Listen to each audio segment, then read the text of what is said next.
kon mu ngi ci fichier électoral bi. kon ba nii fichier électoral bi kenn changé wu ko. retiré wuñ ko ci. kon Barthélémy Dias mu ngi ci biir fichier bi. Dès l'instant que Barthélémy Dias mu ngi ci fichier électoral bi il est un électeur. Dès l'instant qu'il est un électeur. il est éligible. loolu benn hypothèse la. L'autre hypothèse système bi ñu am conseil constitutionnel moom mooy génne la liste des candidats. mooy saytu liste candidats yi. mais yoole mën na am aussi. comment comme Thierno Alassane Sall ni mu yoolee woon Karim Wade sur la nationalité. conseil constitutionnel daal ci xool àddu. n'importe quel candidat. mën na bind conseil constitutionnel pour ne Barthélémy Dias mi kat dañu ko daanoon condamné ko. kon par conséquent mënul kii maintenant c'est au conseil constitutionnel maintenant qui a la responsabilité et le pouvoir de voir bu nan la ñuy àddoo ci loolu moo tax ma jox la ñaari hypothèses yi. Considérant que Barth n'est pas radié des listes électorales. donc parce que élection anticipée la le fait que mu nekk élection anticipée moo tax defuñu révision des listes électorales doo ko dégg. on va conserver alors. dernière liste électorale yi. comme dernière liste électorale yi Barthélémy Dias mu ngi ci te kenn génnewu ko. kon il est un électeur. parce qu'on l'a pas radié des listes électorales. Ousmane Sonko a été radié des listes électorales parce que c'était le ministre de la Justice qui avait demandé au ministre de l'Intérieur ñu radié ko. mais aux dernières élections bi ñu indee amnistie bi automatiquement lépp lu gàll woon ci kaw Ousmane Sonko dafa dañ ce qui a fait que Ousmane Sonko a pu voter aux élections. donc c'est très complexe. Maintenant ici c'est aussi au conseil constitutionnel donc fi mu toll nii Barth conseil constitutionnel mooy xam ndax dañ koy bàyyi mu nekk candidat wala du nekk candidat. d'accord ñetti coalition yi gën a mag mooy bu Pastef ak Takku Wallu. ndax ñaar yooyu ñoo gën a dëgër. tey jii est-ce que en face de cette coalition Pastef wala coalition Diomaye président ñoo nekk Pastef dinañ mën a conserver. Les 54%, d'autant plus que ci élection présidentielle yi vote utile la ñu defoon. waaw mais xam nga système électoral du Sénégal c'est un système électoral bu complexe il faut le comprendre même parfois les acteurs politiques am na ñuy politique sax ils l'ont pas compris. Abdou Diouf moo ko indi woon. c'est un système électoral législatif mixte quoi. à un moment donné le parti socialiste a senti que dafay perdre pouvoir. amatul mais pour mu am majorité. teg nañ benn système boo xam ne da leen di may majorité donc système électoral bu Sénégal bi dafay avantager un régime parce que système raw gàddu bi moo bindoo noonu. Macky Sall dernière élection législative yi ñu def. ñaata la amoon.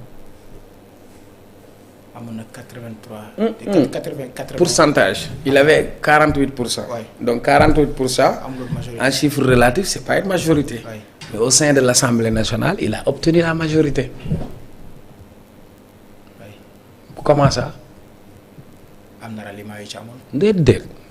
wala bokkut ak loolu. non parce que système électoral bi ñu mettre en place là donc c'est un système électoral qui avantage un régime. d'accord ça veut dire que Macky Sall élection législative yi passé amul 50% jegewoo ko sax 48% la am. moonte de ci biir assemblée bi mujj na am majorité ak 48%.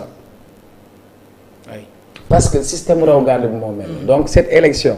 ku gagné Dakar ñaata député la 7 nga teg ci Pikine mooy li mu député yi fa nekk 5 yi jël nga ko muy 12 nga jël ñaari nekk Guédiawaye 14 nga jël yi nekk Rufisque ñaar muy 16 soo gagné Dakar contrôlé nga 16 yooyu mais boo jëlee 16 u Dakar exemple je donne un exemple juste Dakar nga am fa par exemple 300 000 voix moonte gagné nga 7 députés yi waaye 300 000 voix bi dañ la koy sottal ci sa liste nationale.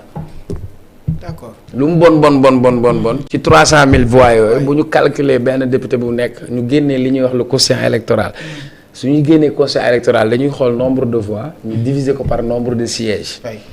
je crois c'est nombre d'électeurs ou nombre de voix léegi loolu mooy tax ñu xam benn député sur la nationale ñaata la am na jamono boo xam ne 33 000 voix lay doon donc imagine si tu as 300 000 à Dakar. 33 000 ça peut te donner 8 députés déjà sur la nationale. léegi yow Sénégal. Dakar Thiès région de Diourbel ñoo gën a concentré ay électeurs. si tu parviens à contrôler ça nga gagné département yi ça veut dire que leneen loo ci teg da ngay jàll. maintenant logique politique ñii ñoom ñoo gagné présidentielle les gens dans leur conception globale dans l'opinion certains vont dire que duñ la fal ba pare. joxe bopp rocc ci làmmiñ. ne nañ lay jox les moyens nga mën a gouverner parce que il te faut une majorité am na ñoo xam ne ci seen gis-gis jàpp nañ ni il faut ñu am équilibre nañu dooleel opposition pour que opposition bi mën a jouer son rôle de compte maintenant ça c'est aux électeurs d'avoir une lecture d'avoir une compréhension parce que man du ma toog mon rôle ce n'est pas de dire voter leen diw wala bul voter sama yoon new ci mais en tout cas ci lecture bi ma am gisuma ñii lan moo leen di tere am majorité boobu parce que déjà le système électoral est favorable ensuite la dynamique politique bi nga xamante ni moom moo am avec le vent de changement qui a soufflé ça veut dire que naturellement ils vont avoir cette légitimité politique ils ont besoin d'une majorité pour asseoir leur pouvoir ils ont besoin d'une majorité pour pouvoir définir leur politique publique maintenant l'opposition a compris que suñu demee en rang dispersé duñu am dara parce que dernière élection bi kii 54% la tibb léegi nag opposition bi recomposé wu na est-ce que les Sénégalais vont avoir confiance à la liste APR plus PDS parce que